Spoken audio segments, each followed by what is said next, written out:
할렐루야, 팜스프링스 개혁장로교회 새가족 가정에 참여하신 모든 분들을 축복하며 환영합니다. 오늘은 하나님의 축복의 선물 두 번째 시간으로 기도로 깨어 소통하기, 주기도문에 대해서 간략하게 살펴보겠습니다. 하나님께서 오늘 우리에게 주신 말씀 마태복음 6장 8절에서 13절 함께 봅니다. 그러므로 저희를 본받지 말라. 구하기 전에 너희에게 있어야 할 것을 하나님 너희 아버지께서 아시느니라. 그러므로 너희는 이렇게 기도하라. 하늘에 계신 우리 아버지여, 이름이 거룩히 여김을 받으시오며 나라의 임하옵시며 뜻이 하늘에서 이룬 것 같이 땅에서도 이루어지이다. 오늘날 우리에게 일용할 양식을 주옵시고 우리가 우리에게 죄 지은 자를 사하여 준 것 같이 우리 죄를 사하여 주옵시고 우리를 시험에 들게 하지 마옵시고 다만 악에서 구하옵소서. 나라와 권세와 영광이 아버지께 영원히 있사옵나이다. 아멘. 여기 물컵이 두 개 있습니다. 하나는 물이 가득 들은 컵이고 다른 하나는 물이 거의 없는 컵이에요. 이제 두 컵을 동시에 기울여 봅니다. 어떤 일이 일어날까요? 물이 가득 들은 컵은 조금만 기울여도 물이 쏟아집니다. 하지만 물이 거의 들지 않은 컵은 컵을 완전히 뒤집어야 쏟아지겠죠. 예레미야서 2장 19절 보면 하나님이 가장 좋아하시는 기도의 자세를 이렇게 말씀합니다. 내 마음을 주의 얼굴 앞에 물 쏟듯 할지어다. 성령 충만한 그리스도인의 마음은 마치 물이 가득 들은 컵과 같습니다. 조금만 마음을 기울여도 하나님의 은혜가 쏟아져 내리지요. 그러나 영혼이 메마르고 강팍한 사람은 그 마음을 완전히 뒤집어서 회개하기 전에는 좀처럼 은혜를 체험할 수가 없습니다. 예수님은 요한복음 4장 14절에서 내가 주는 물을 먹는 자는 영원히 목마르지 아니하리니 나의 주는 물은 그 속에서 영생하도록 솟아나는 샘물이 되리라 말씀했습니다. 그리스도인의 영성은 하나님과의 관계에 기초합니다. 영이신 하나님께서 여러분 한 사람 한 사람을 성전 삼아 구하고 계시지요. 기도의 영성은 살아계신 하나님과 나누는 개인적이고 친밀한 영적인 소통입니다. 오늘 말씀 9절 보면 너희는 이렇게 기도하라고 하셨어요. 하나님의 은혜를 체험하는 두 번째 축복의 선물은 하나님과의 영적인 대화, 기도입니다. 하나님의 은혜를 누리는 기도의 원리 세 가지가 무엇일까요? 하나님 앞에서 준비된 기도를 드려야 합니다. 유대인들은 공식적인 기도 시간이 있었습니다. 오전 9시, 정오, 그리고 오후 3시가 정해진 기도 시간이었어요. 그래서 어떤 사람들은 자신이 시간을 지켜서 기도한다는 것을 사람에게 보이려고 일부러 길거리나 회당에서 기도했습니다. 이를 보고 예수님께서 마태복음 6장 5절에서 말씀하셨죠. 기도할 때에 외식하는 자와 같이 되지 말라. 산상수훈에서 기도라는 말은 무엇을 향하다와 무엇을 원하다 두 단어가 하나로 합쳐진 말입니다. 다시 말하면 그 기도를 이루어 주시는 분에게 소원을 비는 것을 뜻했어요. 따라서 사람에게 보이려고 기도한다는 것은 그 기도를 들어주시는 하나님을 의식하지 않는 불신앙의 기도가 된다는 것입니다. 6절 말씀 보세요. 너는 기도할 때 내 골방에 들어가 문을 닫고 은밀한 중에 계신 내 아버지께 기도하라. 유대인들의 집을 살펴보면 식량을 숨겨두는 비밀 창고가 있었습니다. 다른 나라의 식민지로 괴롭힘을 당했던 아픈 역사가 그 골방에 담겨 있었지요. 로마 제국과 같은 권력자들과 갈등이 생기면 그들은 아무도 모르는 그 식량 창고, 골방으로 숨어 들어갔어요. 위험 속에서도 생명을 유지할 수 있는 은밀한 장소가 골방이었던 것이지요. 그런데 예수님은 그 골방으로 들어가서 문을 닫고 기도하라고 하십니다. 은밀한 중에 계시는 하나님과 대화하는 것이 영적 능력이 있는 진짜 기도이기 때문이지요. 여러분, 우리가 어떻게 하나님이 원하시는 준비된 기도를 드릴 수 있을까요? 나누어 드린 교재 보시기 바랍니다. 주님과 나만의 친밀한 교제를 위해서 기도의 골방으로 나아가십시오. 그곳이 어디이든 여러분이 하나님과 가장 친밀하게 집중적으로 기도할 수 있는 시간과 장소가 필요합니다. 새벽 기도, 집안의 작은 방, 출근하는 차 안, 여러분들의 직장에서 점심시간에 아무도 이용하지 않는 회의실, 그곳이 어디든지 여러분의 삶 속에서 은밀한 중에 계시는 하나님께 기도할 수 있습니다. 중요한 것은 예수님처럼 습관을 좇아 하나님께 기도하는 것이죠. 나만의 기도의 골방은 어디입니다. 한번 시간을 가지고 적어보시기 바랍니다. 또한 하나님과 소통하는 기도를 위해서는 5가지 준비가 필요합니다. 지난주에 우리가 배운 큐티의 준비 원리와 상당히 비슷하지요. 건강한 시간 관리가 필요합니다. 하나님과 대화하기 원하는 진실한 소원함이 필요합니다. 지속적으로 기도를 삶 속에서 실천하겠다는 결심이 필요합니다. 기도 제목을 기록하기 위한 기도 노트가 있어야 하고요. 함께 나누면서 기도하기 위한 기도 모임이 필요합니다. 기도를 준비함에 있어 가장 중요한 것은 사람을 의식하지 않고 오직 하나님만을 의지하는 간절함입니다. 여러분, 그 이유가 무엇이지요? 오늘 말씀 8절 보세요. 구하기 전에 너희에게 있어야 할 것을 하나님 너희 아버지께서 아시느니라. 하나님께서는 우리가 기도하기 전에도 모든 필요를 다 알고 계십니다. 그러나 은혜를 누릴 수 있는 기도라는 도구를 주신 것이지요. 준비가 되었다면 기도를 실천해야 합니다. 어떻게 실천해야 할까요? 하나님과의 관계에 기초한 기도를 드려야 합니다. 제가 어렸을 때 시골에 가면 작은 강을 건널 때 쓰는 보트가 있었어요. 그 보트에는 사공도 없고 노도 없습니다. 다만 강 양쪽으로 연결된 밧줄이 있지요. 몇 명의 사람이 배에 타고 밧줄을 당기면 배가 앞으로 나가면서 강을 건너갈 수 있게 만든 것입니다. 하나님과의 관계에 기초한 기도도 이와 같습니다.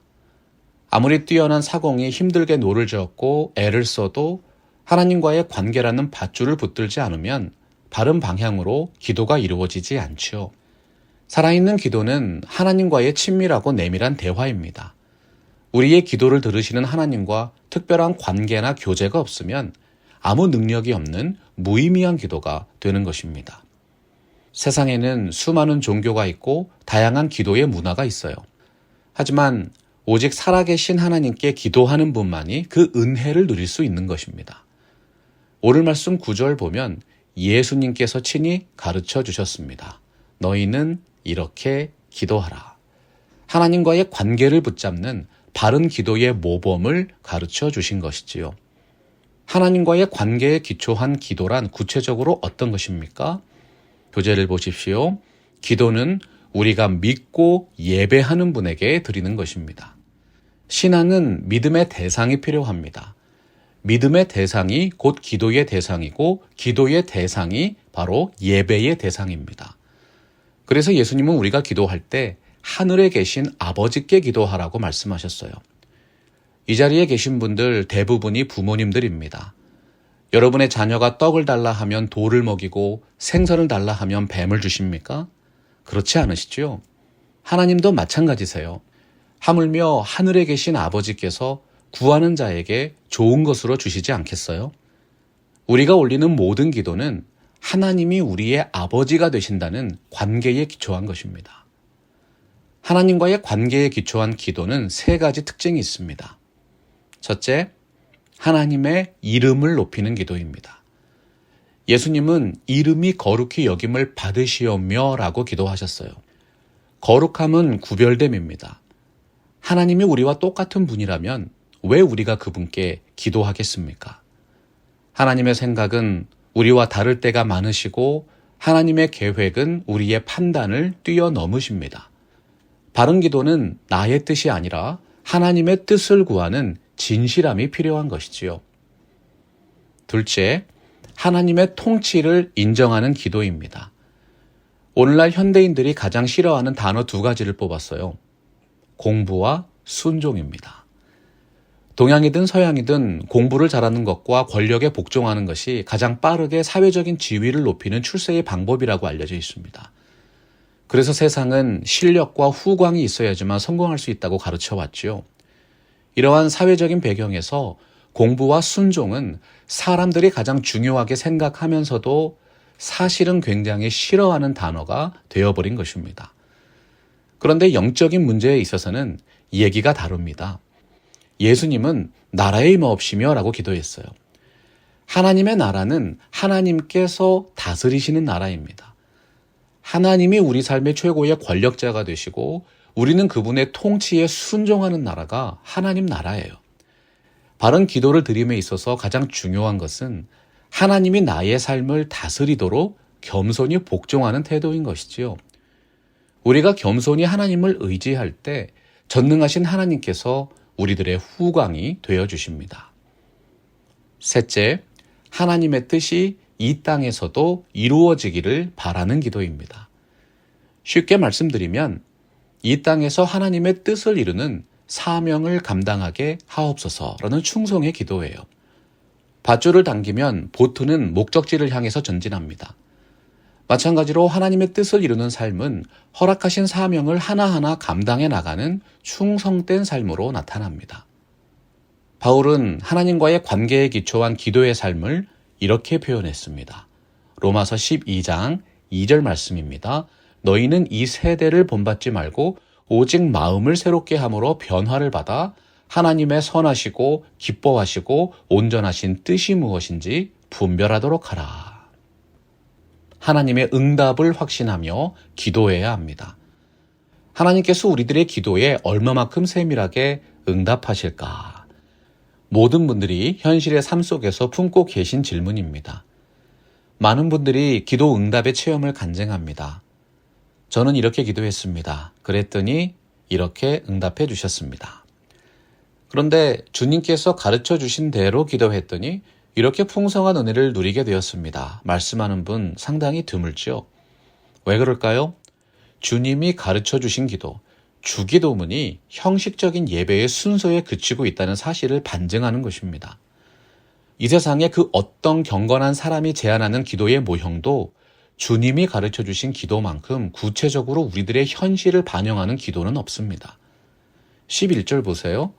오늘 우리에게 일용할 양식을 주옵시고 기도하셨어요. 이 기도가 여러분의 삶의 모든 필요를 채워주는 하나님의 은혜의 도구입니다. 교재를 보십시오.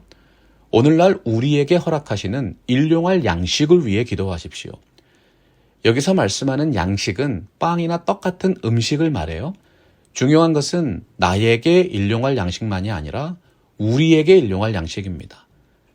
주님이 가르쳐 주신 삶의 필요를 구하는 기도는 나 혼자 잘 먹고 잘 사는 기도가 아니고 우리의 가정, 우리 교회, 우리 일터, 우리 나라, 우리 민족, 우리 열방, 하나님이 허락하신 모든 생명들이 함께 부요함을 누리고 함께 즐기는 공동체의 풍요로움을 위해서 기도하라는 뜻입니다.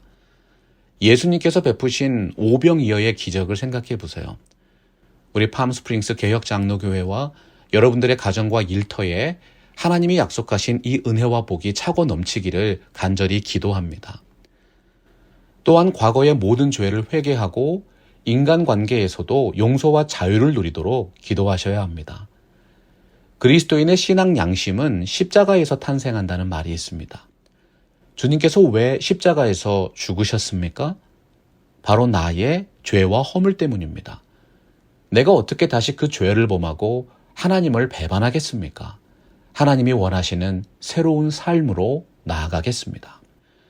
우리가 예수 그리스도의 복음을 체험하면 비로소 마음에서 우러나오는 선행을 할 수 있다는 얘기입니다. 죄라는 것은 빚을 졌다는 의미입니다. 누군가에게 빚을 지면 그 빚을 다 갚기 전에는 자유로울 수 없죠. 모든 그리스도인은 감당할 수 없는 죄의 빚을 십자가의 은혜로 탕감받은 분들이에요. 우리가 어떻게 살아가야 합니까? 우리가 우리에게 죄 지은 자를 사하여 준 것 같이 우리 죄를 사하여 주옵시고. 천하를 소유한 재력가보다 한 영혼을 용서하는 사람이 천국에서 큰 사람이라고 했어요. 우리가 그 크신 은혜를 입었으니 다른 사람에게도 은혜를 베풀어야 하는 것이지요. 그리스도 안에 있는 사랑과 용서의 풍성함이 여러분의 삶에 충만하게 되기를 기원합니다. 오늘의 양식과 과거의 죄뿐만 아니라 미래에 있을 수 있는 마귀의 시험을 이기도록 깨어서 기도해야 합니다. 여러분이 밤길을 가시는데 컴컴하고 막다른 골목길로 들어가면 강도를 만날 가능성이 많습니다. 한눈에 봐도 분명히 위험한 길이잖아요. 여러분이 만약 그 위험한 밤길을 걸어가야 한다면 어떻게 기도하시겠어요? 두 가지가 가능하죠. 주님, 밤길을 가다가 강도를 만나면 피할 길을 주세요. 또 다른 기도는 주님, 아무리 깜깜한 밤길일지라도 아예 강도는 만나지도 않게 해 주시옵소서.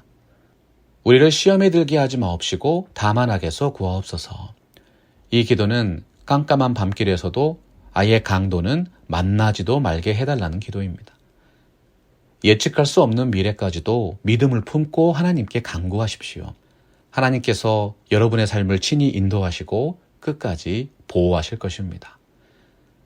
예수님은 기도를 마치시면서 나라와 권세와 영광이 아버지께 영원히 있사옵나이다 고백하셨습니다. 이것은 구하기 전에 너희에게 있어야 할 것을 하나님 너희 아버지께서 이미 알고 계시느니라 말씀하신 8절을 다시 떠오르게 만들죠. 그리스도인은 언제나 인격적으로 하나님과 동행해야 합니다. 성경이 말씀하는 삶의 예배는 하나님의 은혜를 통해서 시작되고 은혜 안에서 더욱 강하게 올려지기 때문이지요. 여러분, 하나님께서는 우리가 기도하기 전에도 이미 모든 필요를 알고 계세요. 그러나 우리가 그 은혜를 체험적으로 누릴 수 있는 기도라는 은혜의 방편을 주신 것입니다. 하나님의 축복의 선물, 기도를 통해서 은혜 속에서 더욱 강건하게 세워지는 존귀한 삶이 되시기를 우리 주 예수 그리스도의 이름으로 축원합니다. 말씀 앞에서 경외함으로 주께 홀로 섭니다. 생명의 말씀 읽고 순종해 주를 예배합니다. 기록된 말씀 힘이 있어서